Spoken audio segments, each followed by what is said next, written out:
BJPയുടെ ഒരു vote bank എന്ന് പറയുന്നത് ബംഗാളിൽ OBC SC ST വിഭാഗക്കാരാണ്. വടക്കൻ ബംഗാളാണ് BJPയുടെ ശക്തി കേന്ദ്രം. അതിനൊപ്പം തന്നെ സുവേന്ദു അധികാരിയൊക്കെ വരുന്ന ആ ഒരു ജംഗിൾ മഹൽ ആ റീജിയനിലും BJPക്ക് നല്ല സ്വാധീനമുണ്ട്. പക്ഷേ BJPക്ക് മുമ്പുള്ള ഒരു പ്രധാന വെല്ലുവിളി ഈ സൗത്ത് 24 പർഗനാസ്, ഹുഗ്ലി, പിന്നെ നോർത്ത് 24 പർഗനാസ്, ഹൗറ, ആ ഒരു സദേൺ ബംഗാളിലെ നഗര കേന്ദ്രീകൃതമായ പ്രദേശം, കൊൽക്കത്ത ഉൾപ്പെടുന്ന പ്രദേശം, അവിടെയാണ് BJPക്ക് ജയിക്കാൻ പറ്റാത്തൊരു സാഹചര്യം. പല മണ്ഡലങ്ങളിലും BJP പരാജയം നേരിട്ടതും അപ്രതീക്ഷിത തിരിച്ചടി നേരിട്ടൊക്കെ കഴിഞ്ഞ തവണ ആ ഒരു മേഖലയിലാണ്.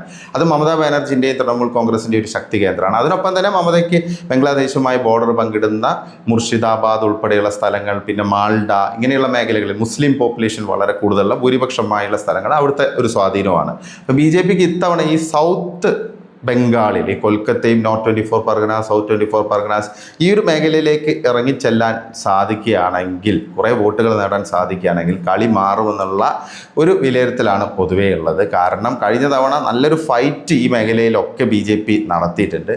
5000, 6000, 7000 വോട്ടുകൾക്കൊക്കെയാണ് പല മണ്ഡലങ്ങളിലും BJP സ്ഥാനാർത്ഥികൾ പരാജയപ്പെട്ടത്. പക്ഷേ ഈ SIRന് ശേഷമുള്ള ഒരു സിനാരിയോ, അതിനൊപ്പം തന്നെ ഈ ബംഗ്ലാദേശി അനധികൃത കുടിയേറ്റം, അതൊരു വലിയ വിഷയമാക്കി മാറ്റാൻ BJPക്ക് സാധിച്ചിട്ടുണ്ട്. അതുകൂടാതെ വികസന മുരടിപ്പ്, ആൻറ്റി ഇൻകംബൻസി വളരെ സ്ട്രോങ് ആണ്. കാരണം 2011 മുതൽ തൃണമൂൽ കോൺഗ്രസ് ആണ് ബംഗാൾ ഭരിച്ചുകൊണ്ടിരിക്കുന്നത്. അതൊക്കെ വോട്ടായിട്ട് മാറുമെന്നുള്ള ഒരു വിശ്വാസം പാർട്ടിക്കുണ്ട്.